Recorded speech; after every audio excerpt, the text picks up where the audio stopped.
ঢাকার হৃৎপিণ্ড ফার্মগেট। অফিসার, কর্মচারী, শিক্ষার্থী, ক্রেতা ও বিক্রেতায় মুখর স্থানটিতে প্রতিদিন লাখো মানুষের যাতায়াত। তাদের নিরাপদে রাস্তা পারাপারের জন্য নির্মিত হয় বহুমুখী ফুটওভার ব্রিজ। কিন্তু হকারদের দখলদারিত্বে ব্রিজের দুই পাশ জুড়ে গড়ে উঠেছে অস্থায়ী বাজার। যাত্রী চলাচলের পথ হয়ে উঠেছে সংকীর্ণ আর বিপদসংকুল। এখানে যাতায়াতের মধ্যে কিছুটা বাজার মনে হচ্ছে আমার কাছে, বিকজ দুই পাশে অনেকটা জায়গায় তারা নিয়ে নিচ্ছে। এখানে যাতায়াতে অনেক সমস্যা হয় মাঝে মধ্যে।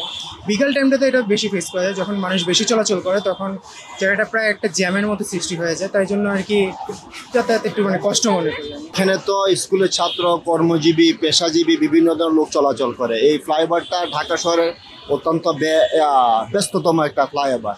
এখানে দুই পাশে দোকান বসাতে সাধারণ লোকদের চলাচলে খুব অসুবিধা হয়, বিঘ্ন হয়, অনেক ধরনের সমস্যা হচ্ছে। তো এক শ্রেণীর লোক এদেরকে এইসব জায়গায় আপনার চুক্তিভিত্তিক ভাবে তাদেরকে দেয়। সকালে দোকান বসে, সন্ধ্যার পরে বা আগে পরে তাদের থেকে টাকা উঠায় নিয়ে নেয়। ছোটখাটো রাস্তা, মানুষ দুইজন ক্রস করতে সমস্যা। ওখানেই ফুটপাতের মধ্যে বিভিন্ন আইটেমের দোকান নিয়ে বসে থাকে। মানুষ সময় অফিসে যেতে পারে না, কেউ হসপিটালে যেতে পারে না। এটা অবশ্যই, যেমন আমি হসপিটালে যাইতেছি, কিন্তু এই যে ফুটপাত, এটা জটিলতা। হয়তো এখানে আমি কিন্তু দেখতেছি, কিন্তু এটাও ঠিক না। আমার কিনো এখান থেকে ঠিক না, আর যারা বিক্রি করে তারা তো অ্যাকচুয়ালি তারা অবৈধ বা এটা আইন বহির্ভূত কাজ আর কি। ব্রিজটি যাত্রী সেবায় কম, বরং ব্যবসায়িকভাবে বেশি ব্যবহার হচ্ছে। সিঁড়িতে, করিডোরে, এমনকি জরুরি প্রস্থানের রাস্তাগুলোতেও পসরা সাজিয়ে বসেন হকাররা। অবৈধ এ সকল দোকানের সম্পর্কে জানতে চাইলে উত্তর দিতে অনীহা দেখা গেছে হকারদের মাঝে। কেন কথা বলতে সমস্যা, কিছু বলবেন? কথা বলবো না কেন কেন বলবেন? অসুবিধা হয় না, আমরা চাপায় চুপায় লাগাই তো কি করুম, আমরা গরিব মানুষ, মনে করেন একটু করে খাই, মনে করেন কোনো অসুবিধা হয় না। অনেক জায়গা আছে তো চড়া, আগে তো চিপা ব্রিজ ছিল, মনে করেন যে অসুবিধা হয়তো মানুষ বাস দেওয়া অনেক বাজে না, ঠিক আছে, অনেক বড় জায়গা, কোনো অসুবিধা নেই। এদের সমস্যা হবে কেন?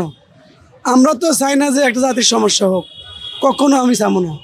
আর আমরা যখন দোকানদারি করি রাতে 10টা 11টা যতক্ষণে হোক, একটা যাত্রী গেলে সাহস থাকে, কিংবা হিরিচিরে আসলে কোনো সাহস করতে পারে না।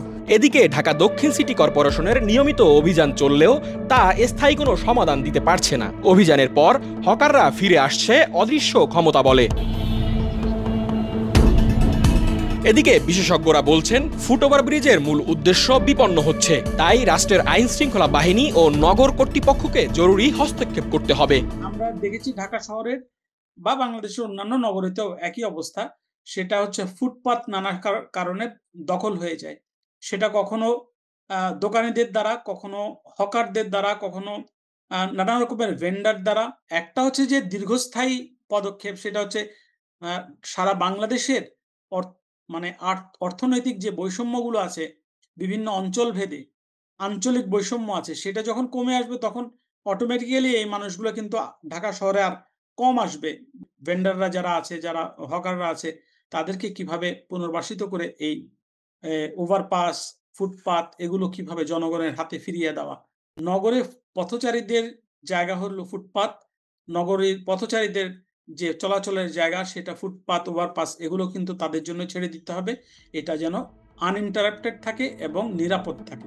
যদিও ফার্মগেটের এই ওভারব্রিজটি তৈরি করা হয়েছিল সাধারণ মানুষের চলাচলের জন্য, যাতে করে সাধারণ মানুষ নির্বিঘ্নে এখানে চলাচল করতে পারে, কিন্তু আমরা যেমনটি দেখতে পাচ্ছি, এই ফার্মগেটের এই ওভারব্রিজটার দুই পাশে কিন্তু অবৈধভাবে দোকান বসানো হয়েছে, যার ফলে প্রশ্ন থেকে যাচ্ছে সাধারণ মানুষের পথ চলা কতটুকু নির্বিঘ্নে হচ্ছে।